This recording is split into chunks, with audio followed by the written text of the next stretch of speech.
مرنے کے بعد عذاب قبر کیسے محسوس ہوتا ہے؟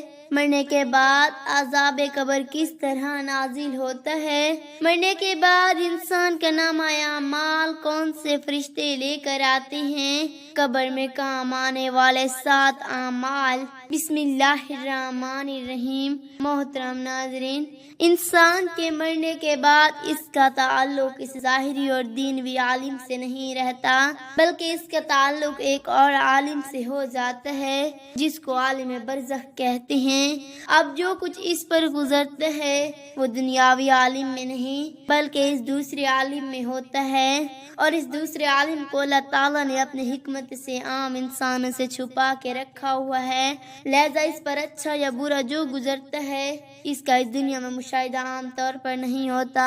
مردہ ہمارے سامنے ہوتا ہے اور اس پر عذاب یا راحت کا معاملہ ہوتا ہے، مگر اس کے باوجود چونکہ یہ معاملہ عالم برزخ کا ہے اس لیے ہم کو محسوس و مشاہد نہیں ہوتا، اور ہمارے نہ دیکھنے یا محسوس نہ کرنے سے یہ لازم نہیں آتا کہ مردے کو تکلیف یا راحت محسوس نہیں ہو رہی، بلکہ اسے راحت اور تکلیف بھی محسوس ہوتی ہے، لیکن سب اللہ تعالیٰ نے ہم سے چھپا کے رکھا ہے تاکہ ایمان باقی رہنے کی بدولت انسان اجر و ثواب کا مستحق بھی ہو اور اس کی آزمائش بھی ہو۔ حدیث پاک میں ہے کہ قبر میں جو عذاب دیا جاتا ہے انسان اور جنات کے علاوہ تمام مخلوقات اسے محسوس کرتی ہے، چونکہ انسان اور جنات موقوف ہیں اس لیے انہیں یہ دکھائی نہیں ہو جاتا کہ تاکہ آزمائش اور انسان کا اپنا اختیار مکمل باقی رہے اور اپنے اختیار سے اچھی یا بری راہ منتخب کرنے کی صورت میں اجر و ثواب اور سزا کا مستحق بنے۔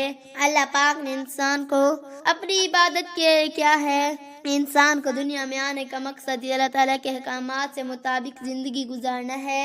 انسان اپنی تمام زندگی میں نیک اعمال بھی کرتے اور برے اعمال بھی، لیکن کچھ ایسے اعمال بھی انسان اپنی زندگی میں کر جاتے ہیں جس کا اجر و ثواب مرنے کے بعد بھی ملتا رہتا ہے۔ ناظرین، آپ اندازہ لگا لیجئے کہ ایک بندہ جو قبر کے اندھیروں میں مٹی کے اندر سویا ہوا ہے اور اس کے وہ نیک اعمال جس نے اپنی زندگی میں کیے تھے اس کا اجر اس کو مل رہا ہے، اس سے زیادہ خوش نصیب بھی ہو سکتا ہے۔ تو آج کی ویڈیو ہم آپ کو بتائیں گے کہ وہ کون سے 7 اعمال ہیں جن کا اجر و ثواب انسان کو مرنے کے بعد بھی ملتا رہتا ہے۔ تاجدار ختم نبوت محمد مصطفیٰ صلی اللہ علیہ وآلہ وسلم نے فرمایا، انسان کے مرنے کے بعد بھی 7 اعمال کا اجر و ثواب جاری رہتا ہے۔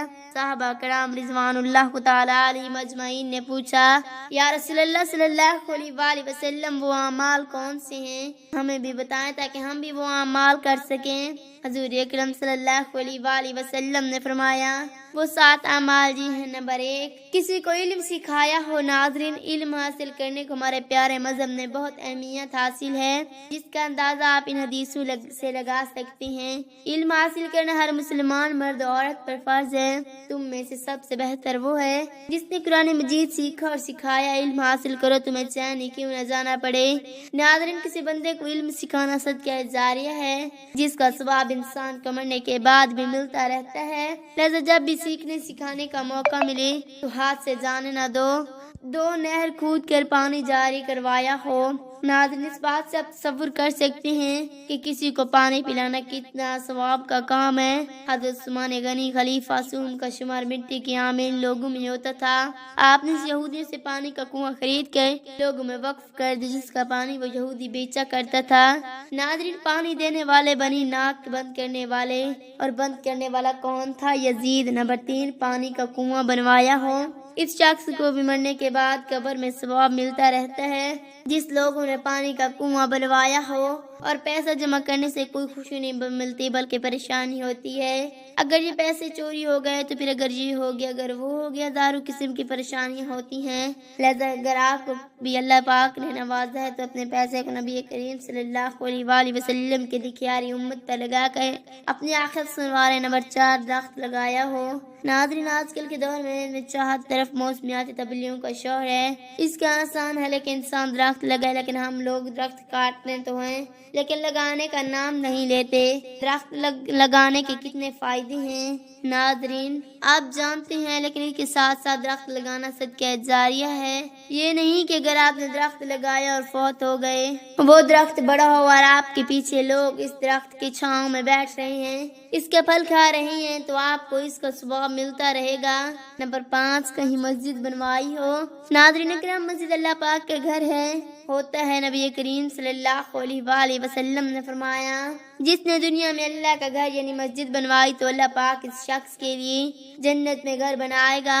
آپ مسجد بنا کر دنیا سے چلے جائیں گے، لیکن آپ کے بعد لوگ اس مسجد میں نماز پڑھیں گے، لوگ عبادت کریں گے، اس میں آپ کو بھی ثواب ملتا رہے گا۔ نمبر 6، قرآن مجید اپنے پیچھے چھوڑ جاؤ، مطلب کہ قرآن شریف خدیر کر وقت کر دیا یا کسی کو قرآن پاک پڑھایا۔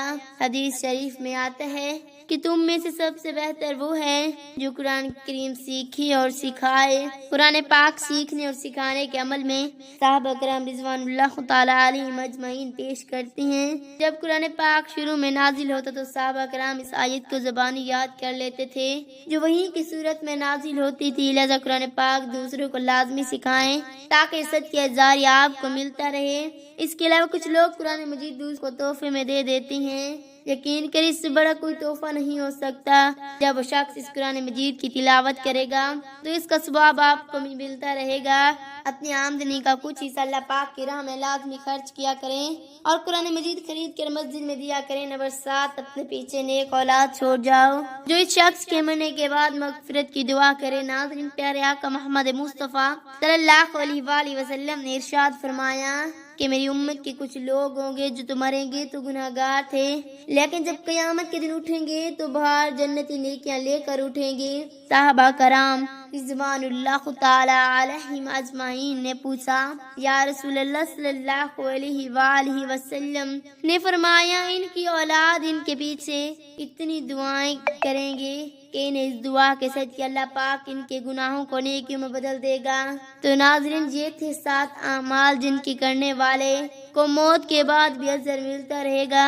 اس کے علاوہ بھی بہت سے ایسے نیک کام ہیں جن کا ثواب انسان کو مرنے کے بعد بھی ملتا رہے گا، لیکن اسی طرح کچھ گناہ بھی ایسے ہوتے ہیں جن کا گناہ مرنے کے بعد بھی ملتے ہیں، اور جب انسان اپنے پیچھے بری اولاد کو چھوڑ جاتا ہے تو انسان کو مرنے کے بعد بھی عذاب ملتا ہے اور قبر میں بھی عذاب ملتا ہے اور آخرت میں بھی جہنم میں ڈال دیا جاتا ہے۔ اس سے پل صراط کا راستہ بھی مشکل ہو جاتا ہے، لہذا اپنی اولاد کی ایسی تربیت کریں جو آپ کے مرنے کے بعد بھی آپ کے لیے بخشش کی دعا کرے۔ اللہ پاک ہم سب کو ایسے گناہوں سے بچنے کی توفیق عطا فرمائے۔ ناظرین اللہ پاک سے دعا ہے کہ اللہ پاک ہمیں ان تمام حدیث پر عمل کرنے کی توفیق عطا فرمائے، آمین یا رب العالمین۔ ناظرین کمنٹ باکس میں اللہ تعالیٰ کے 99 ناموں میں سے ایک نام ضرور ٹائپ کریں، شکریہ۔